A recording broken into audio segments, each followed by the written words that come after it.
In the early 2000s, developers came up with a crazy concept that had the combination and the mixture of an arcade wrestling game that featured all the iconic rappers of the 90s, like Method Man, Noriega, Capone, Ludacris, Redman, and DMX were just a few of the rosters that was announced in this 2003 fighting game that was collaborated with the development team called EA Sports Big and the Akai Corporation, where were also the same creators of the WCW versus the NWO and the WWF No Mercy games. But in the past, there was a lot of game developers and publishers at the time that was trying to integrate more hip-hop culture into the video games. But at the time, there was only one fighting game that was the first to do it, and this game was called Wu-Tang Shaolin Style that came out in 1999 that featured the members of the rap group called the Wu-Tang Clan in the early 90s. Until in April of 2003, this game was finally released under the EA Def Jam license, as the name Def Jam Vendetta was finally in the hands of gamers worldwide.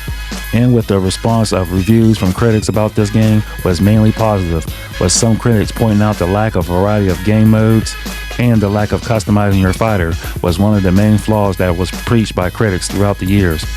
But the game's story consists of 4 Street Fighters that you can choose from, with either option of the fighters that you choose still give you the same outcome of the story, as you battle to go head to head with more iconic rappers as you fight your way to the top to fight the last 2 opponents in the game, with one of them being DMX and the second was the final fighter called D-Mob, who was the voice of the actor named Christopher Judge, who we know now as the voice of the character Kratos in the new God of War games.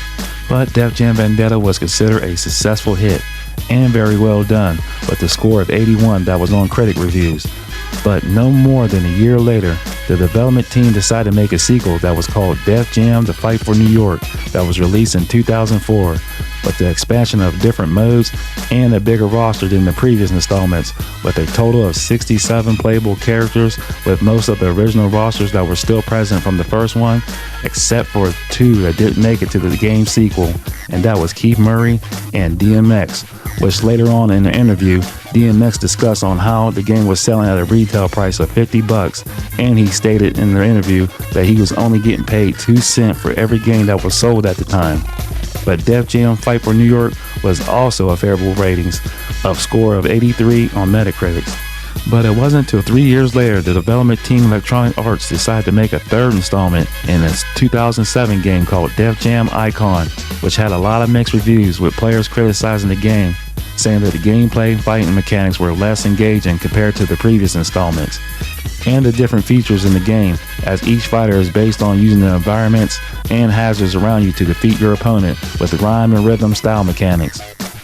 But despite all the mixed reviews of Def Jam Icon, all 3 of these Def Jam games have their own unique style with different forms of creativity throughout the Def Jam series.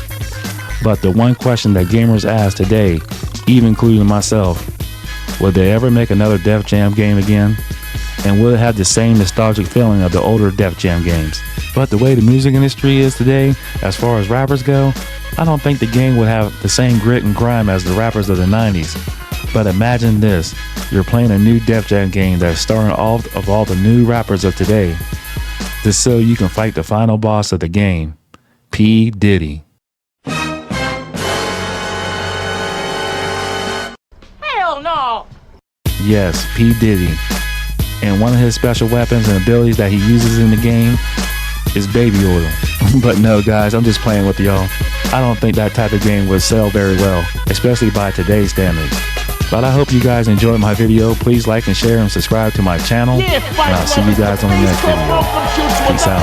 Of someone else's pain for your entertainment. Y'all really think this cat can handle the dog? Let's mix it up. This is what it's all about, people. When DMX gets serious, pretenders better look out.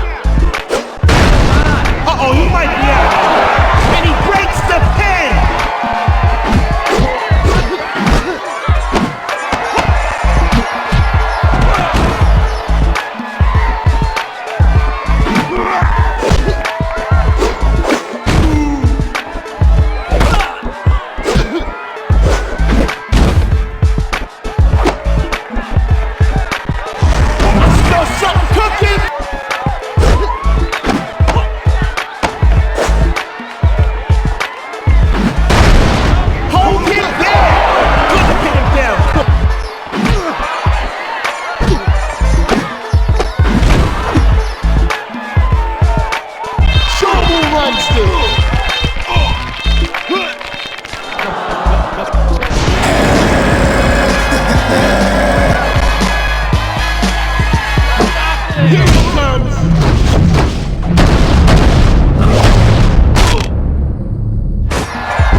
like a bitch, dog.